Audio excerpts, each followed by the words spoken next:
Yeah, Kit, the Lightning, they close up shop 2007. Austin, though, is told you're going to get a franchise in 2008 to replace them. Look, initially, the name was Austin Stampede, very short-lived because not only was Austin getting a PDL side, but Aztecs FC, as we would grow to get to know them, along with a new owner in Phil Rollins. He would come with a head coach, some guy named Adrian Heath, as they would bring what would be a second division U.S. soccer side. This is a USL Pro at the time. It's their top division, second behind only Major League Soccer. But all of a sudden, this starts to really introduce professional soccer to Austin. I mentioned they were bringing back a PDL side. They did have a U23. And this also kind of gives us a development concept here in Austin as well. You're right. And it was a huge step up. I mean, bringing in Phil Rollins and his experience and what he'd done, and Adrian Heath, I mean, a player of his caliber won an FA Cup. He was a star in the 80s with Everton, and bringing a player, a coach like that who had the pedigree as a player, it was a massive step up for Austin. It was really kind of the genesis, if you will, of professional soccer in Austin. We've seen where it's led, but hats off to them. They saw the vacuum here and they came in.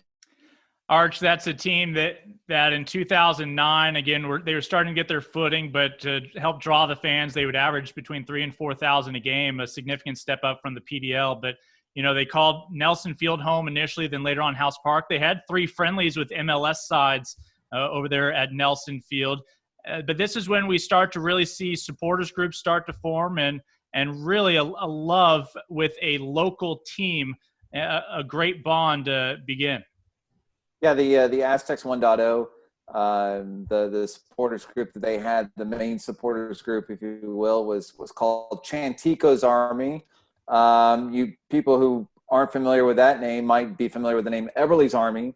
Chantico's Army eventually became Eberle's Army, but in the beginning, Matthew Gray, who's kind of been a mainstay, a stalwart of the supporters groups, he was the one that helped start Chantico's Army, and those guys were loyal supporters. They were there at every game, helping create a great atmosphere, and I mean, they would travel sometimes to away games. So I mean, it was they had their own Aztecs podcast, Chantico's Army podcast as well, where they were following. They would talk about the Aztecs. They would talk about the rest of USL Pro.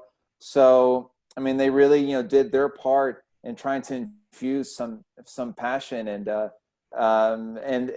they would, I remember there were things like a samba band at House Park for one of the games, and you'd have like these little. There was one time there was a promo, and I think they sold out House Park. I think they had 6,000 fans for one of the games, and so you had like a full house at House Park, if you will. So there were really some great moments during those 2 years. They had one of the games in 2009 on Fox Soccer Channel, and the Fox Soccer Channel would show USL Pro. All the fans had to sit on the side of on the east side of the Nelson Field bleachers because so the optics looked a little bit better on TV that there were fans, even though it was like 103 degrees in the middle of July. But there were some fun moments. There were some great moments, and especially playing in House Park where you could go to the tavern, you could have a couple beers, and then walk to the game. It was I have very fond memories of going to those games. Yeah, everything really seemed to line up there, especially in 2010, before they would learn that it would be the final year of the Aztecs in town. Because there, you mentioned you had the tavern, a local favorite, just down the road. The fans could then march to the stadium, which has a beautiful view of downtown Austin. And again, just a perfect atmosphere for soccer, whether there's football lines on the field or not. It just seemed to really all click together. Phil Rollins, we mentioned the owner, had his ties to Stoke City. You think, well, maybe there's going to be a long-term bond here between the city of Austin and that club overseas. Again, the leadership of Adrian Heath as your head coach. And Kit, this is a team that in 2010 really saw some improvement. They finished second and would make it to the quarterfinals. Oh, they were outstanding in 2010. That was a wonderful side. And you combine the few local players, and they had talent from all over. And you had a coach to the caliber of Adrian Heath, and really he was able to put his mark on that team. You mentioned the venue, your historic House Park right there at 12th and Lamar. You're in downtown Austin. You have the skyline in the background, a beautiful venue, centrally located.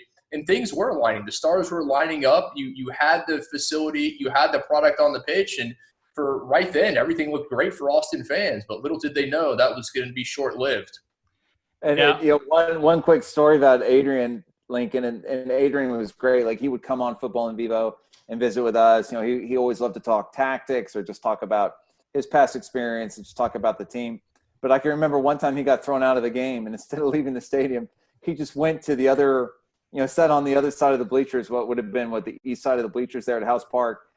And I mean, I just remember the sight of Adrian Heath just sitting there all by himself in the bleachers at House Park, basically trying to give indications to his assistant coaches about what to do. And so Adrian was a wonderful head coach to have for the team here in the city. I mean, just a great character. He would hang out with the fans after the game. So with the players, you could sit and have a beer with this English football legend after these Aztecs games. And I mean, it was a lot of fun. He was such a great coach to have in the city.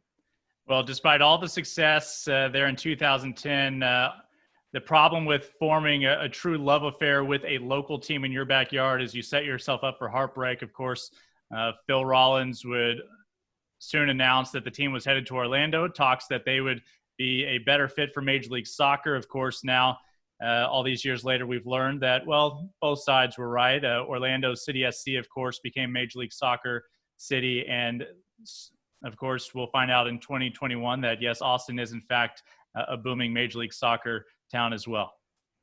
Yeah, and, one thing about Phil Rollins, he was another person in the early days of Football in Vivo. He would come into the studio and visit with us. And, to his credit, he envisioned a soccer stadium in central Austin that would double as a concert venue. I mean, I remember him talking about that in late 2009, early 2010.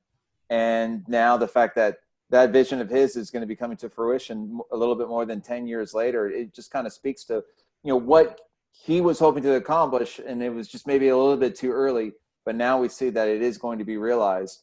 But yeah, when late October, really over the course of a weekend, and a lot of, the fans were blindsided, there's still some bitterness there, but Phil was able to eventually get his Orlando team to MLS. That was his objective. I think whether it was Austin or Orlando, he was really driven to get his team to MLS, and he saw Orlando as the best path to do that.